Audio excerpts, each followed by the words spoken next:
नमस्कार मंडळी. उन्हाळा आला की अंगातली उष्णता वाढतेच. ही तर अगदी कॉमन गोष्ट झालीये नाही का? पण या उष्णतेमुळे जो त्रास होतो तो कमी कसा करायचा? आज आपण नेमकं हेच समजून घेणार आहोत की शरीरात उष्णता का वाढते आणि त्यावर कोणते सोपे घरगुती उपाय करता येतात. चला तर मग सुरुवात करूया. अरे बापरे! तोंडात फोड आलेत किंवा लघवी करताना जळजळ होते, त्वचेवर पुरळ उठलंय, ह्यापैकी काही ना काहीतरी कधी ना कधीतरी अनुभवलं असेलच, बरोबर?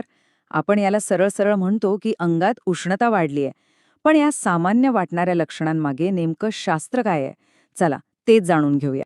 चला तर मग समजून घेऊया की ही शरीरातली उष्णता म्हणजे नेमकं काय प्रकरण आहे आणि आयुर्वेदात याबद्दल काय सांगितलंय. तर बघा, उष्णता हा शब्द मुळात आयुर्वेदात सापडतो. तिथे याला पित्त दोषाशी जोडलं गेलंय. सोप्या भाषेत सांगायचं तर जेव्हा शरीरातलं पित्त वाढतं, म्हणजे त्याचं बॅलन्स बिघडतं, तेव्हा आपण म्हणतो की उष्णता वाढली. आणि हे होतं कधी? तर सहसा कडक उन्हामुळे किंवा मग चमचमीत मसालेदार जेवणामुळे. मग हे ओळखायचं कसं की आपल्या अंगात उष्णता वाढली आहे? याची काही अगदी सोपी सामान्य लक्षणं आहेत. चला, तीच पाहूया. सगळ्यात पहिलं म्हणजे तोंड येणं, म्हणजे तोंडात छाले पडतात. लघवीला जळजळ होणं हे सुद्धा एक खूप कॉमन लक्षण आहे. कधी कधी तर अचानक नाकातून रक्त यायला लागतं. आपण त्याला घोळणा फुटला असंही म्हणतो. आणि हो, त्वचेवर लहान लहान पुरळ किंवा फोड येणं हे तर उष्णता वाढल्याचं अगदी स्पष्ट चिन्ह आहे. आता इथे एक गंमत आहे. शरीरातल्या उष्णतेबद्दल ना बरेच गैरसमज पसरलेले आहेत. चला, मग आज यातलं खरं काय आणि खोटं काय हेच वेगळं काढून बघूया. सगळ्यात मोठा गैरसमज. अनेकांना वाटतं की गरमी वाढली की थंडगार आईस्क्रीम खावं. पण खरं सांगू, आईस्क्रीममध्ये साखर भरपूर असते आणि ते पचायलाही जड असतं. त्यामुळे होतं काय की शरीराला ते पचवायला उलट जास्त कष्ट पडतात.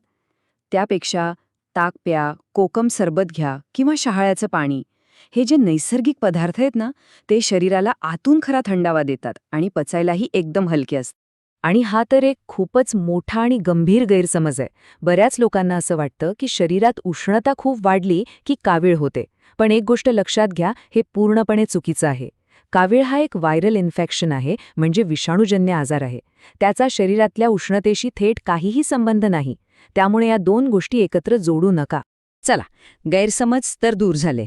आता या उष्णतेवर मात करण्यासाठी काही एकदम सोपे पण तितकेच प्रभावी घरगुती उपाय बघूया. हे उपाय नक्कीच आराम देतील. तर शरीराला थंडावा देण्यासाठी हे 4 उपाय लक्षात ठेवा. सगळ्यात पहिलं, सब्जा.